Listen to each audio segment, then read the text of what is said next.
اقصی کی مظلوم پکار، عظیم تر اسرائیل بنانے کا ناپاک منصوبہ۔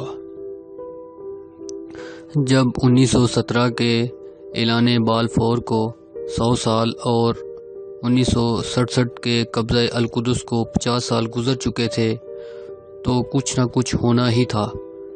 قوم یہود بنو اسحاق سے ہے، اور حضرت اسحاق علیہ السلام کے متعلق قرآن پاک فرماتا ہے کہ وہ غلام علیم تھے، یعنی خوب علم و فہم رکھتے تھے۔ منصوبہ بندی بھی ایک علم ہے، اور قوم یہود 100 سال، 500 سال اور 1000 سال کا منصوبہ رکھتی ہے۔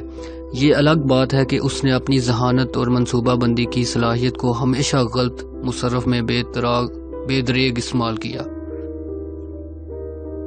جس کی بنا پر خدائے غضب اور آسمانی مصیبت کا شکار ہوئی، اور آج تک ہے۔ اگر ایسا نہ ہوتا تو آج یہ اللہ اور بندوں کی نظر سے گر کر یوں سارے زمانے کی نفرت اور پھٹکار کا شکار نہ ہوتے۔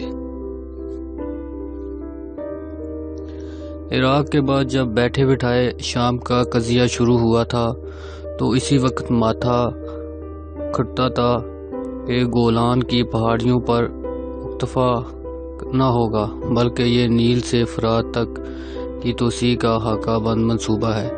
پھر جب حرمین کے مشرقی جانب سے بحرین اور جنوبی حمیت کے یمن کا قصہ شروع ہوا تو بات کافی واضح ہو گئی تھی۔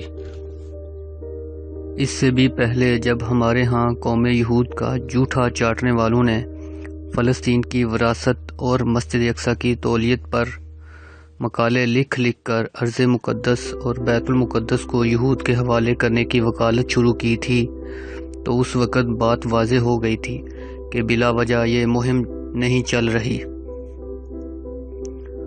وظیفہ ہارون کی اس محنت کے بعد کچھ نہ کچھ ہونے والا ہے۔ برما سے شام تک، عرب سے عجم تک بھڑکائی گئی آگ سے جو دھواں اٹھ رہا ہے، اور اس دوران جو بانت بانت کی بولیاں سنائی دے رہی ہیں، ان کی آڑ میں کوئی بڑا کھیل کھیلا جائے گا۔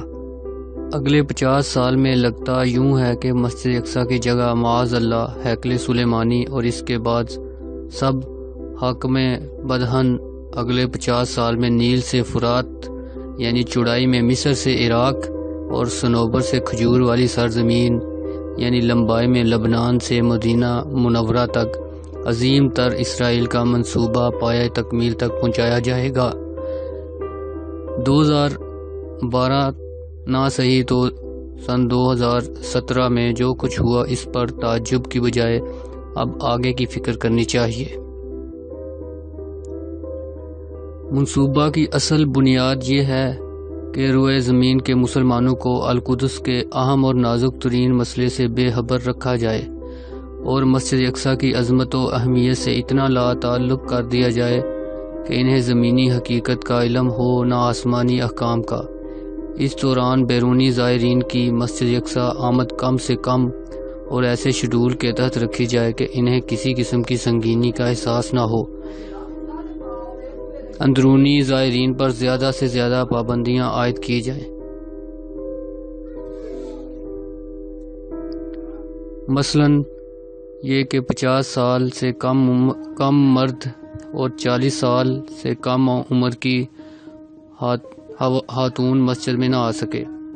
نئی نسل کو حرام خوراک اور حرام کرتوتوں، سود اور زنا میں اتنا ملوث کر دیا جائے کہ وہ اپنے آپ سے بے خبر ہو جائیں، اقصی کو کسی اور دنیا کا قضیہ سمجھیں۔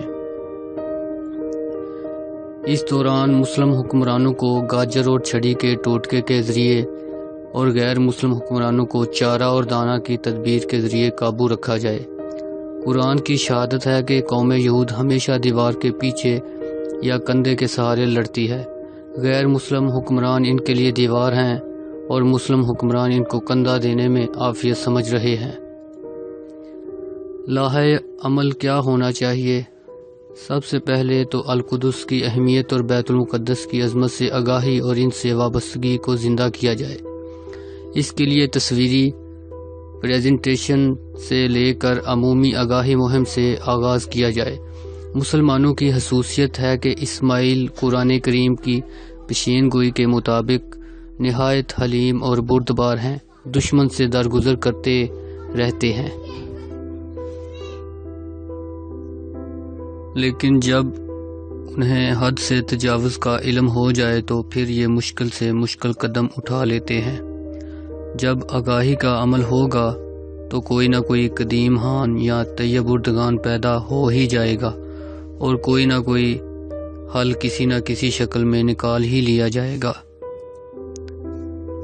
فلسطین کا کل رقبہ 27,000 مربع کلومیٹر اور مسجد اقصی کی کل پیمائش 1,44,000 مربع میٹر ہے۔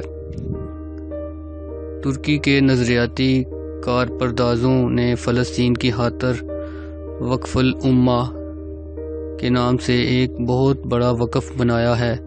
اس کا مقصد خود بھی حصہ ڈالنا اور دوسروں کو بھی اس کی ترغیب دینا ہے کہ اگر ہر مسلمان حکومت پورے فلسطین یا اس کے دارالحکومت القدس کا کچھ حصہ مل جل کر گود نہیں لیتی تو غیرت مند مسلمان مل جل کر یہ کام کر سکتے ہیں کہ مسجد اقصی کی چار دیواری کے اندر آنے والے 1,44,000 مربع کلومیٹر میں سے 1 میٹر کو گود لے لیں، اس کو آباد رکھنے کے لیے کاوشیں کریں۔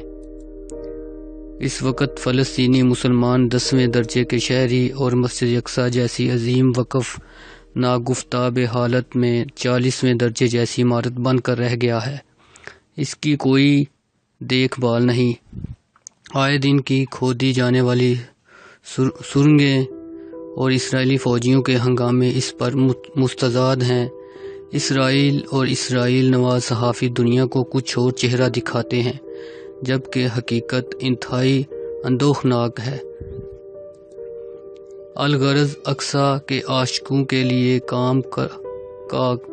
کرنے کا کام اس وقت یہ ہے کہ وہ اقصی کے متوالوں کے آنسو پونچھیں اور فی الحال اس نظریے کو زندہ کرنے میں جت جائیں کہ بیت اللہ حرم مکی ہے، روضہ اقدس حرم مدنی ہے، تو پر مسجد اقصی سارے مسلمانوں کا حرم قدسی ہے۔ اس کی حفاظت کے لیے جس سے جہاں جو بن پڑتا ہے اس سے دریغ نہ کرے۔ کم از کم جن لوگوں نے ساری دنیا کے مسلمانوں کی طرف سے نیابت کرتے ہوئے قدسیوں سے تعاون اور القدس کی حفاظت کی قسم کھائی ہے، ان سے تعاون کرے۔ کل حرمین کی حفاظت کی خاطر اس مظلوم حرم کی حفاظت کے بارے میں بھی ہم سے ضرور سوال ہونے والا ہے، اور سچ بات یہ ہے کہ آخرت سے قبل دنیا ہی میں ہونے والا ہے۔ ویڈیو پسند آنے کی صورت میں اس کو لائک اور شیئر کریں، اور سب سے اہم بات ہمارے اس چینل کو سبسکرائب کرنا مت بھولیں تاکہ آپ کے لیے ہماری اچھی ویڈیو آتی رہیں۔ شکریہ۔